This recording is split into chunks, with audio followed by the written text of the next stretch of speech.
오늘은 창세기 강의 43번째 시간인데요. 길에서 만난 야곱의 하나님이라는 제목으로 함께 은혜를 나누겠습니다. 여러분은 천사가 있다고 믿습니까? 천사가 있다고 생각하세요? 네.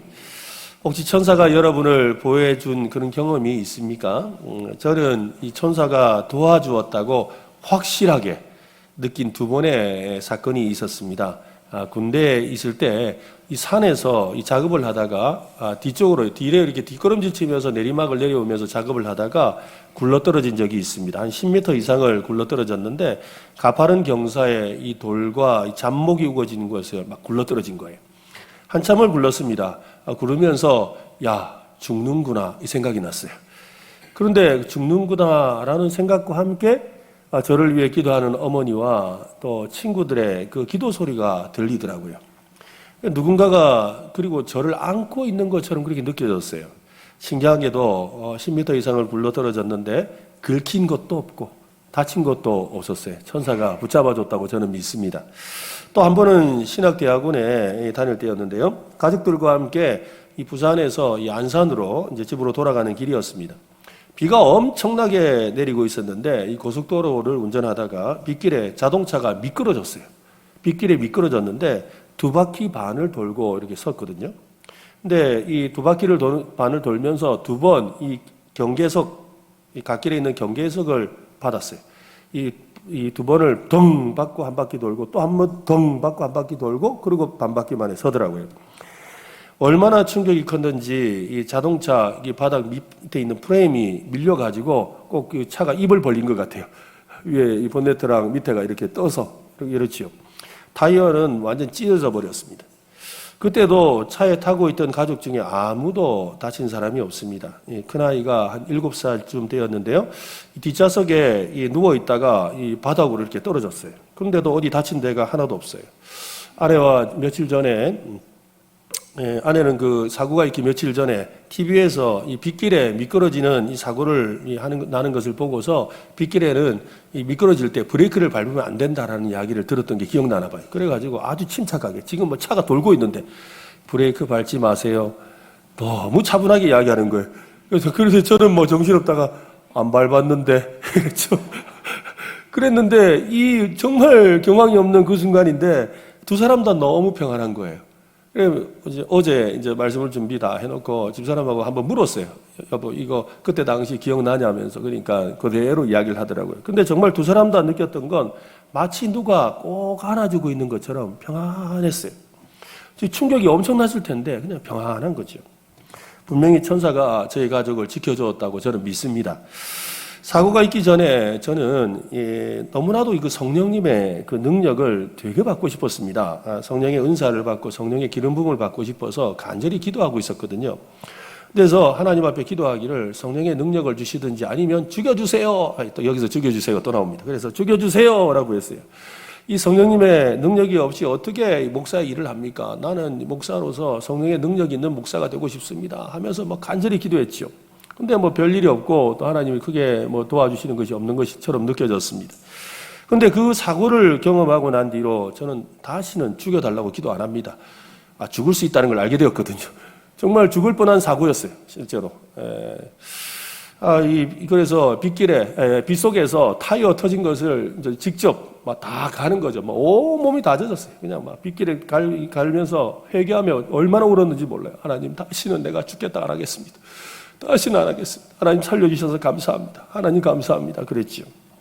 그때 이후로 하나님이 저와 함께 하셔서 천사를 보내서까지라도 지켜주시고 도우신다는 것을 저는 확신하게 되었습니다.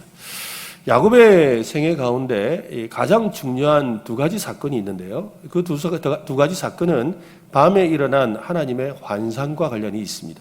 첫 번째는 오늘 본문인데요. 가나안 땅에서 하란 땅으로 가던 중에 이 베델에서 본 환상입니다. 다른 하나는 야곱이 이제 하란 땅에 있다가 다시 가나안 땅으로 돌아오죠. 돌아오는 과정에서 약복 강가에서 보았던 하나님의 환상입니다. 이 두 번의 하나님과의 만남은 모두 그의 삶에 아주 중요한 삶의 변화를 주는 그런 사건입니다.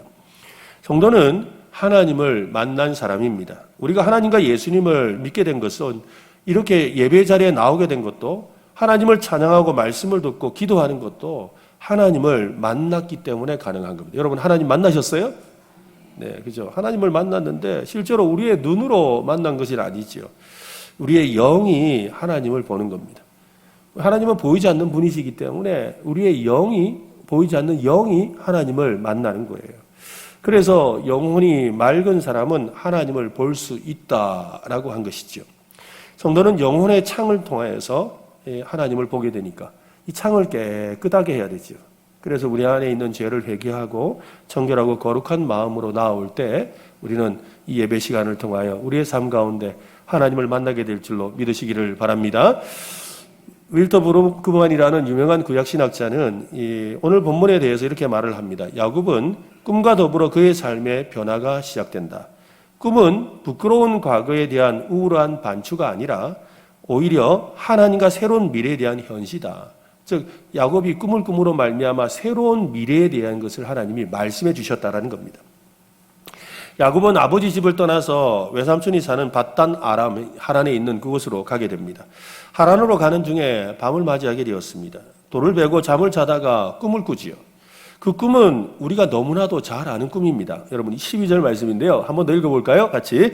꿈에 본즉 사닥다리가 땅 위에 서 있는데 그 꼭대기가 하늘에 닿았고 또 본즉 하나님의 사자들이 그 위에서 오르락 내리락 하고. 이 야곱의 꿈에는 세 가지 이미지가 나오고 있습니다. 하늘과 땅을 잇는 어떤 사닥다리, 계단이 나오죠. 그리고 오르락 내리락 하는 천사들이 나오고, 그리고 이 주권자로 하늘의 위에 계시는 여호와 하나님이 나옵니다. 사닥다리가 서 있었다라고 하는데 이것을 흔히들 천국의 계단이라고 합니다. 고대 세계에서 이 사닥다리는 계단과 같은 의미를 갖습니다. 그래서 우리는 사다리를 생각하는데 실제로는 계단이라는 의미가 커요. 그리고 계단은 신들이 있는 곳으로 올라가는 수단이죠. 그래서 계단을 밟고 해서 올라가는 거예요. 여러분 우리가 아는 바벨탑 있잖아요. 바벨탑. 우리 창세기에서 보았던 바벨탑. 이 바벨탑은 하늘에 이루고자 하기 위해서 쌓은 탑이거든요. 그러니까 이 바벨탑은 그냥 계단이에요. 계단을 끝없이 쌓았다라는 그런 의미를 가지고 있습니다.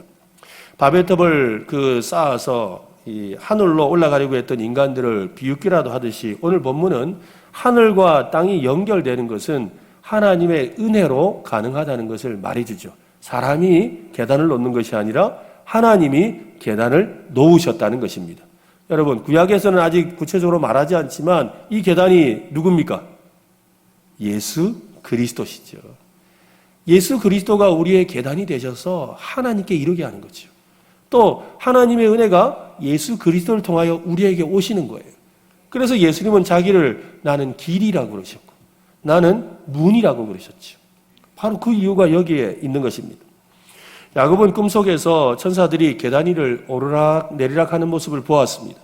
꿈에서 깨어나서 이렇게 외칩니다. 17절도 한번 읽어보겠습니다. 이에 두려워하여 이르되 두렵도다 이곳이요 이것은 다름 아닌 하나님의 집이요 이는 하늘의 문이로다 하고. 하늘에서 사닥다리가 내려와 있는 이곳을 하나님의 집, 하늘의 문이라고 하지요. 하나님의 성전이 있는 곳이란 말입니다. 그곳에 하나님의 말씀이 들리죠. 당연하죠. 하나님의 성전이고 하나님이 계신 집이니까 하나님의 말씀이 들려요. 15절 말씀에 보면 내가 너와 함께 있어 네가 어디로 가든지 너를 지키며 너를 이 땅 이끌어서 이 땅으로 돌아오게 할지라. 내가 내게 허락한 것을 다 이루기까지 너를 떠나지 아니하리라 하신지라. 여기 내용의 핵심은 무엇입니까? 하나님이 함께 하겠다는 거. 하나님이 함께 하겠다. 하나님이 주시는 복 중에 여러분 최고의 복이 뭘까요? 하나님이 함께 하시는 복이라는 거예요. 하나님이 함께 하시는 복. 최고의 복은 하나님이 함께 하시는 복. 오늘 그 복을 받으시기를 바랍니다. 여러분 길 잃은 아이를 한번 생각해 보세요. 길 잃은 아이. 여러분 한 번쯤 길 잃어본 적 계시죠? 어릴 때. 저도 어릴 적에 길을 잃어본 적이 있습니다. 저는 지금은 굉장히 길을 잘 찾는데 어릴 때 길을 잃어봤는데요. 어떤 분이 친절하게 저를 보호해 주셨죠. 아이고 제가 울고 있으니까 아이고 너 왜 그래 하면서 이렇게 부모님 찾을 때까지 이렇게 데리고 있어 주시더라고요. 그러면서 울고 있는 저를 막 달래요. 막 달래는데 제가 그냥 계속 우니까 마음이 안 됐나 봐요. 그래가지고 만난 걸 좀 사가지고 오셨어요. 만난 걸 사가지고 와서 저한테 주시는 거죠. 이거 먹으면서 기다리라고. 엄마 찾아줄 테니까 좀 기다리라고. 근데 어린 제 마음은 편하지가 않지요. 손에는 아저씨가 사주신 만난 것이 들려있지만 평소에 먹고 싶었던 건데 그 먹고 싶은 마음이 전혀 없어요. 한참을 기다리는데 어떻게 수소문이 되었는지 어머니가 저를 찾아오셨지요. 그때 참았던 눈물이 터집니다. 그죠? 엄마 하면서 막 울어요. 그리고 달려가서 와락 껴놨습니다. 예, 어머니는 친절한 이 아저씨에게 아이고 고맙습니다. 고맙습니다. 우리 애를 이렇게 데리고 있어줘서 고맙습니다. 이러는데 그때서야 제가 어머니는 고맙습니다 하고 있고 나는 그 손에 들고 있던 거 먹고 있는 거죠. 부모를 떠난 아이에게 최고의 행복은 부모와 함께 하는 거잖아요. 그죠? 부모가 없으니까 아무리 뭘 좋은 걸 쥐고 있어도 먹고 싶은 마음이 안 들어요. 그것이 전혀 내 마음의 기쁨이 되지 않는 거죠. 그런데 부모님이 오시니까 그때서야 이것도 좋은 것이 보이고 저것도 좋은 게 보이는 거예요. 부모를 떠난 아이는 불행할 수밖에 없는 거예요. 하나님을 떠난 인생도 마찬가지입니다. 하나님을 믿고 하나님의 자녀가 된 저와 여러분은 더욱 그렇습니다. 하나님이 함께 하심을 확신할 때 비로소 진정한 평안과 행복을 누릴 수가 있습니다. 하나님은 그런 우리의 마음을 잘 아시지요. 그래서 성경을 통해서 끊임없이 말씀하시는 거, 말씀하고 또 말씀하고 또 말씀하시는 게 뭐예요? 내가 너를 떠나지 아니하리라. 내가 너와 함께하리라. 너를 지키고 보호할 것이다. 너의 오른편에 그늘이 되어줄 것이다. 나는 너를 인도하는 목자다. 끊임없이 말씀하시는 거예요. 하나님의 함께하심의 약속은 수많은 위험과 어려움을 뚫고 나가는 힘이 되는 거죠. 오늘 하나님의 약속하신 하나님이 함께하심을 믿는 저와 여러분 되시기를 바랍니다. 네, 오늘 다른 거 다 까먹어도 이거 하나 기억하고 가세요. 한번 해볼까요? 하나님은 언제나 나와 함께 하신다. 네. 야곱은 갑작스럽게 집을 떠나서 이 외삼촌이 사는 머나먼 이 하란 땅으로 가야 합니다. 그곳에 무엇이 기다리고 있는지 알 수가 없지요. 사람의 마음에 찾아온 이 두려움과 이 불안은 막연함 때문에 찾아와요. 막연함. 이 막연함 때문에 앞에 뭐가 있을지 막막한 그 마음이 우리의 마음에 불안을 가져다 주죠. 알 수 없는 미래에 대한 것입니다. 하나님은 그런 야곱을 향해서 너와 함께 하겠다고 말씀하신 다음에 너를 지키며 너를 이끌어 이 땅으로 돌아오게 하겠다. 무슨 말입니까? 너와 함께 할 뿐만 아니라 반드시 너는 다시 돌아오게 될 것이다. 그러니까 걱정하지 말아라 라고 하시죠. 어쩌면 우리 중에는 불안함과 여러 가지 염려로 정신적인 붕괴 직전에 있는 사람이 있을런지도 모릅니다. 최근에 보니까 엊그저께도 그 서현역에서 서울의 그 서현역에서 있었던 그 사건을 보면 막 요즘 정신질환을 가진 분들이 참 많이 늘어나는 것 같아요. 그런데 그 이유 중에 하나는 바로 미래에 대한 불안이죠. 불안. 여러분 마음이 불안해지면 처음에는 쫄아요. 그래서 막 이렇게 막 겁이 나요. 그런데 더 불안해지면 공격해요. 쥐도 궁지에 몰리면 그죠? 문다 하잖아요. 바로 그렇다고요. 이 불안이 점점 커지면 공격하게 되어 있는 거예요. 사람들이 지금 오늘날 이 시대 사람들이 미래에 대한 불확실성, 미래에 대해서 어떻게 살아야 될지에 대한 막막함이 그들로 하여금 불안함을 만들고 그 불안함이 그들의 삶을 힘들게 하고 있다는 거죠. 매우 건강이 좋지 않은 상태에 있는 어떤 사람들도 있지요. 또 친구들로부터 따돌림을 받거나 오히려 생긴 억울함 때문에 어찌할 수 없어서 힘들어하는 사람도 있습니다. 심지어 교회마저도 등을 돌린 것 같은 그런 기분이 드는 사람도 있고 또 가족으로부터 소외당하고 버림받아서 고통스러워하는 사람도 있을 겁니다. 용기를 잃어버리고 자포자기하려는 마음을 품고 있는 사람도 있습니다. 바로 그 자리, 그렇게 느끼는 그 자리가 야곱이 꿈에서 보았던 하늘 문이 열리는 곳이라는 거예요. 왜냐하면 야곱이 바로 그런 마음을 가지고 가다가 이리 뒤척 저리 뒤척 하다가 겨우 잠들었던 그 자리라는 거예요.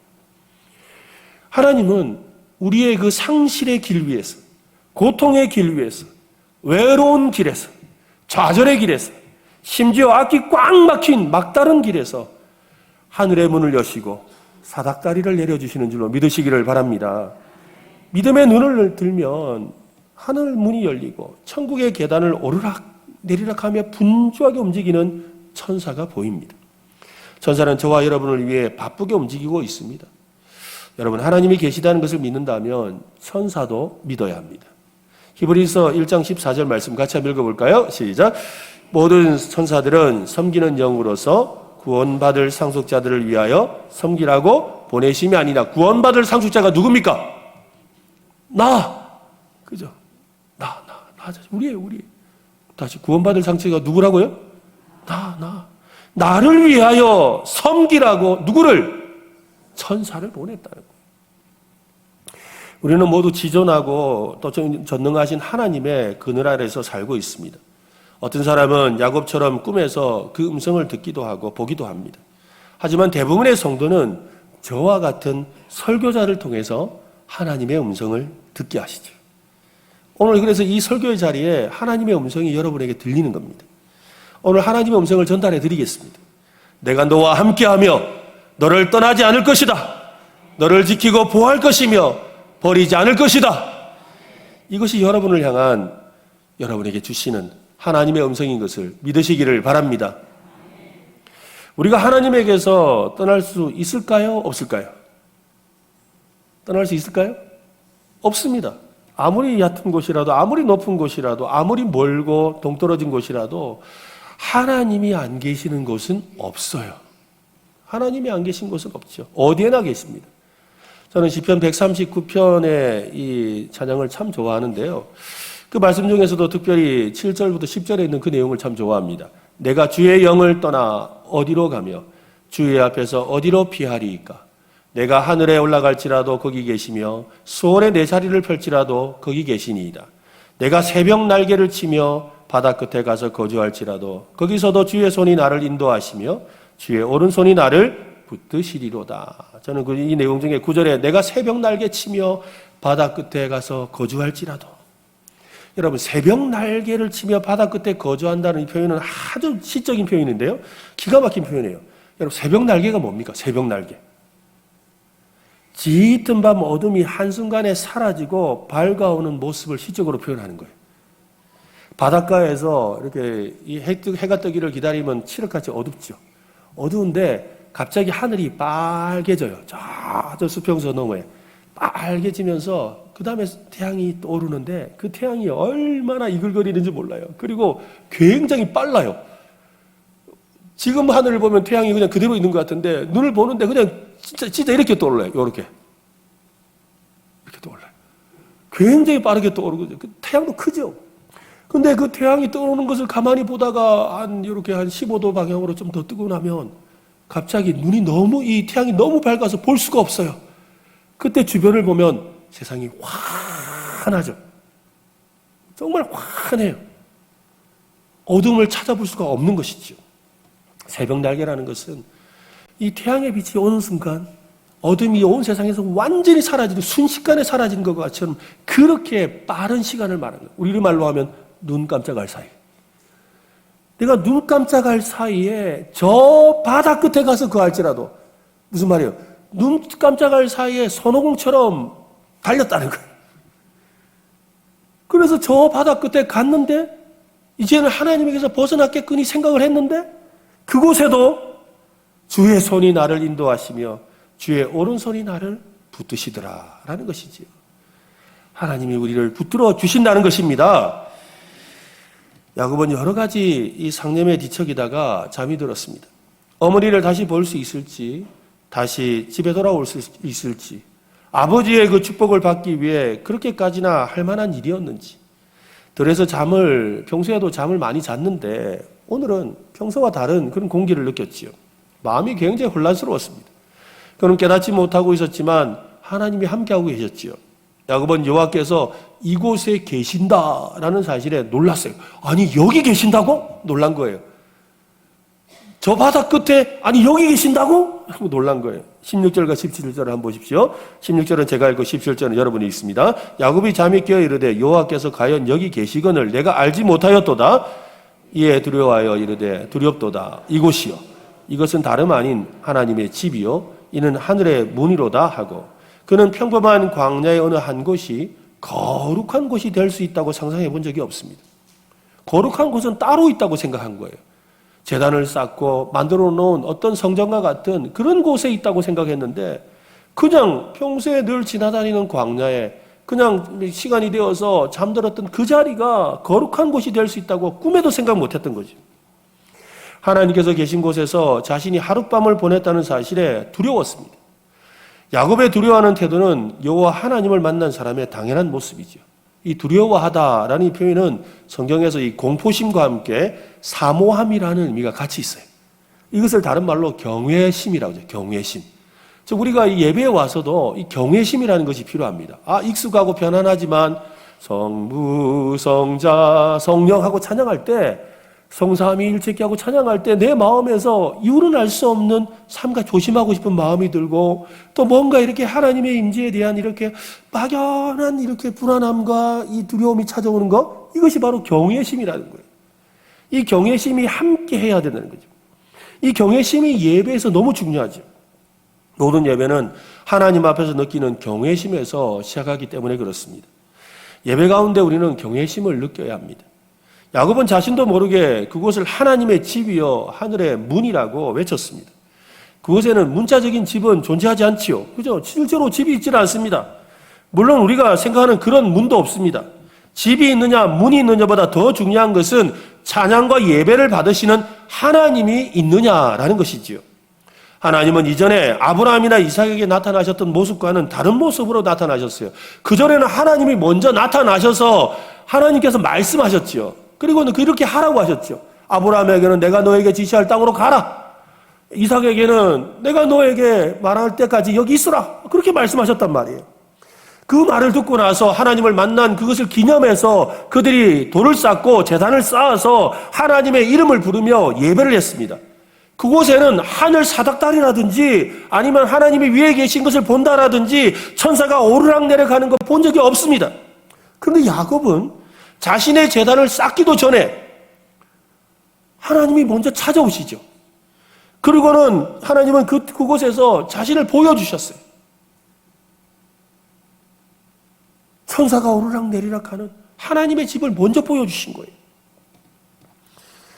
야곱은 그 땅의 원래 이름인 루스라는 이름을 베델로 바꾸게 됩니다. 이 베델이라는 말이 하나님의 집이라는 뜻이거든요. 그냥 광야의 한 장소에 불과했던 그 땅이 이제는 특별한 것이 없는 그곳이 성소가 되고 있는 거예요. 하나님의 거룩한 땅이 되고 있는 거죠. 광야에 널려 있는 돌이 하나님의 제단의 거룩한 돌이 되었습니다. 뭐 때문에요? 하나님 때문이죠. 하나님으로 인해 특별한 의미를 지니게 되었습니다. 우리 인생도 우리의 가족도 우리의 집도 하나님이 함께 하시면 특별해지는 겁니다. 특별해진다고요. 나는 특별한 사람이에요. 해볼까요? 나는 특별합니다. 왜 특별하죠? 하나님이 함께 하시기 때문에. 나는 특별한 사람. 야곱은 이제 도망자가 아니라 순례자가 되었어요. 그럼 지금 도망자 신분으로 이 외삼촌 라반이 있는 이 하란에 있는 바단 아람으로 가고 있죠. 그런데 오늘 이 시간 하나님을 만남으로 말미암아 내가 네가 돌아올 때까지 너를 지키고 보호할 것이라는 말씀 때문에 그는 순례자로 바뀌는 거예요. 외삼촌 라반의 집에 가서 하나님의 복이 있는지 없는지를 보고 복을 누리고 다시 돌아와서 또 복을 받는 순례자로 바뀌어버린 겁니다. 요즘 저는 하나님의 임재에 대해서 새롭게 경험하고 있습니다. 요즘처럼 하나님의 임재를 많이 느끼는 그런 시간은 없었던 것 같아요. 그 이유는 153 감사 알람 이걸 실천하면서 이전에 경험하지 못한 하나님의 임재를 참 많이 느끼고 있습니다. 매일 오후 5시 30분이면 틀림없이 울리는 이 알람 덕분에 제가 느끼는 거죠. 얼마 전에도 이 알람에 대해서 이야기를 드렸죠. 그때는 그냥 하나님께 감사한다라는 그렇게 했는데 최근에 한 몇 주간은 제 마음에 하나님께 감사할 제목을 찾다가 나중에는 하나님이 함께 하신다는 사실 때문에 너무 감사하고 너무 기뻐요. 하나님이 여기도 함께 하셨네? 하나님이 오늘도 함께 하셨네? 하나님 여기 계시네? 라는 생각을 하게 된 거죠. 여러분, 알람이 울리는 그 자리가 바로 하나님이 함께 하시며 임재하는 자리인 것을 깨닫고 있는 겁니다. 하나님의 임재가 없는 것이 없지요. 하나님의 영광은 물이 바다를 덮은 같이 빈틈이 없습니다. 내가 하나님의 임재를 느끼는 그곳이 바로 하나님의 집이고 하늘의 문이라는 것을 오늘 본문을 통해 우리가 알고 있는 것처럼 말입니다. 하루 중에 153 감사 알람이 울리는 그곳이 바로 하나님이 계신 곳, 하나님의 집이 된다는 거예요. 어느 날은 운전하고 있는데 153 알람이 울리죠. 운전하는 중에 153 알람이 울리면 하나님을 생각하고 하나님께 감사하죠. 그때 이 운전하는 이 자리에 하나님이 계시는구나.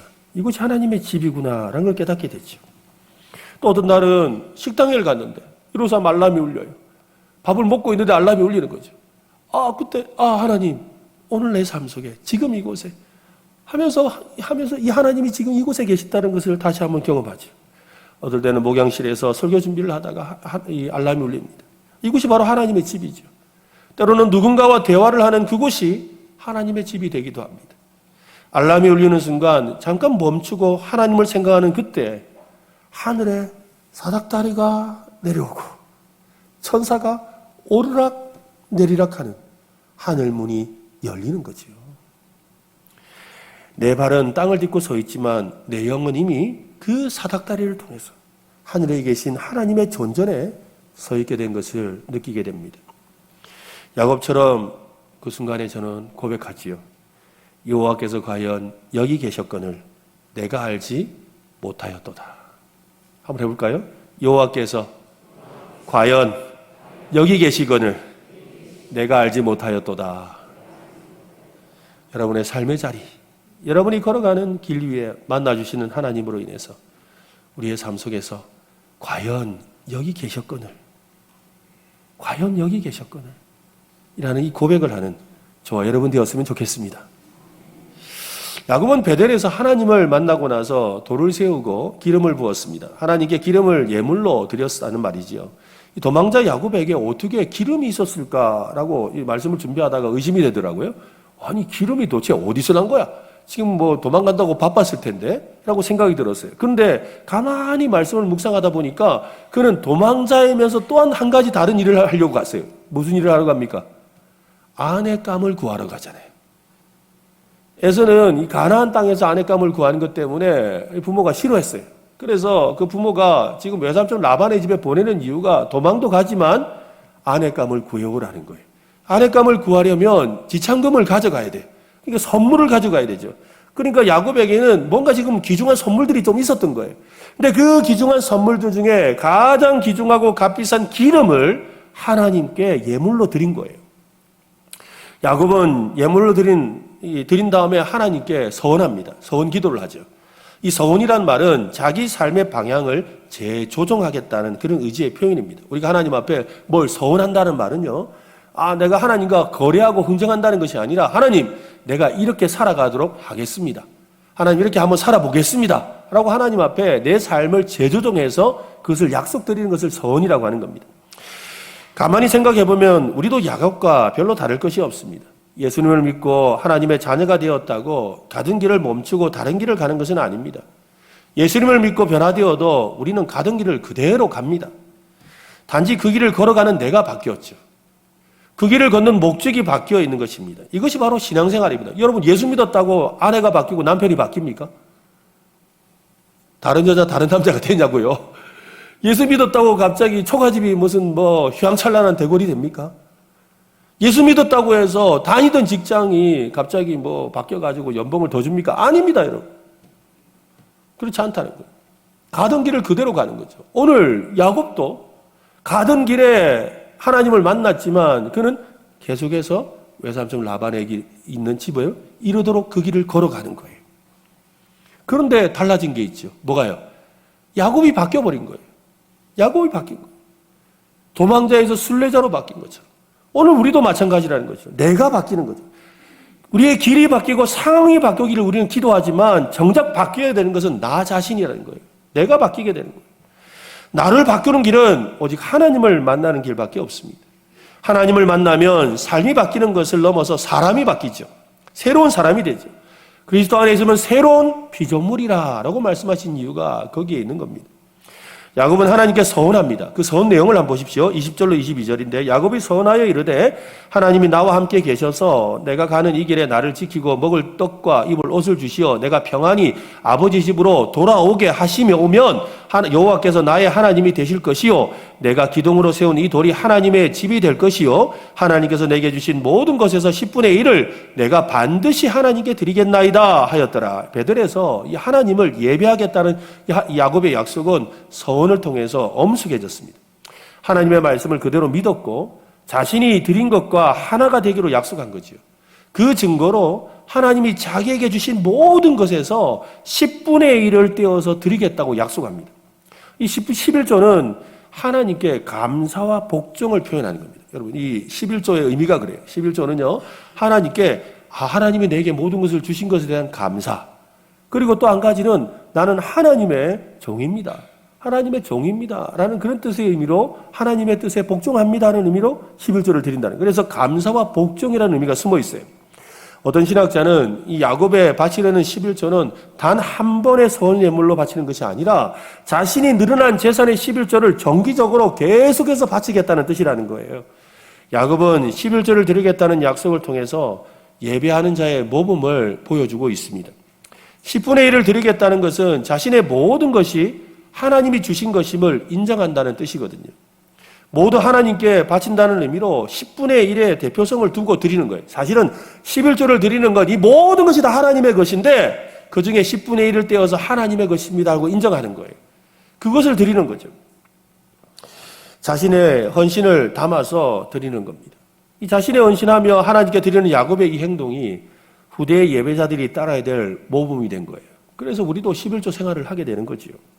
자신의 희생과 헌신이 없이 온전한 예배를 드릴 수 없기 때문입니다. 우리가 예배하러 나올 때 여러분, 구약에서도 제사를 지낼 때 내 희생의 제물이 있어야 되는 거예요. 희생의 제물 없이 하나님을 만나러 나오지 않는 거예요. 뭐 안 되면 비둘기라도 들고 나와야 되잖아요. 아니면 그저 밀가루 조금이라도 가지고 나와야 돼요. 나의 희생의 제물을 통해 하나님께 나를 희생하는 것이 예배예요. 그것을 오늘 이 야곱이 보여주고 있는 거죠. 오늘날 이 11조에 대한 이런저런 설전이 오가는 것을 봅니다.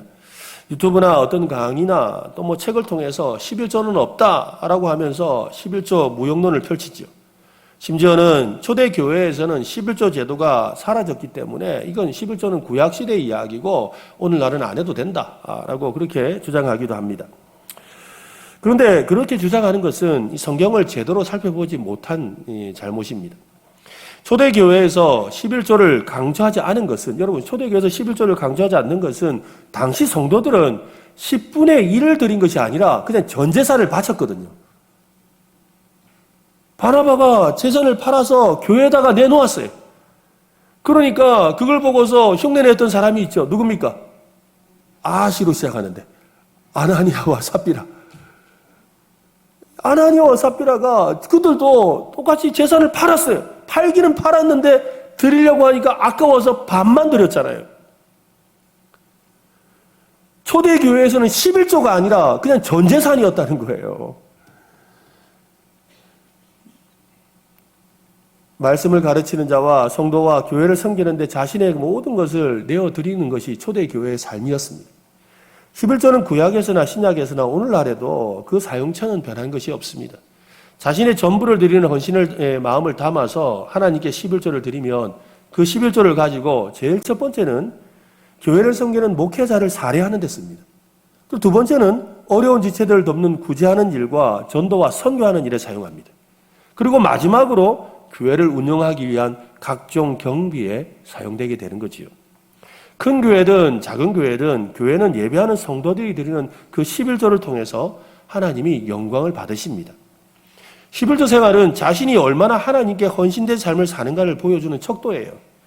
교회에서 이런저런 모임에 참석하고 성도들과 식사하고 차를 마시는 일에 돈을 쓰는 것은 아깝지 않죠. 아깝지 않게 생각해요. 그래서 어떤 데는 뭐 갑시다 하고는 뭐 셀모임 가서 내가 밥 한번 사겠습니다. 밥도 산단 말이죠. 그런데 하나님께 드리는 예물은 아깝게 느껴지는 거예요. 그래서 집에서 오늘 감사한금 얼마 할까 하면서 10,000원짜리 넣으면서 이걸 넣어야 될까 말아야 될까 고민하는 거죠. 이상하게 아까워요. 다른 데 가서 밥 한 끼 먹으면 10,000원인데 10,000원보다 더 하는데 그때 아깝다고 생각 안 하는데 현금 봉투에 10,000원 한 장 넣는 건 너무 마음에 부담이 된다는 거예요. 왜 그럴까요? 왜 그럴까요?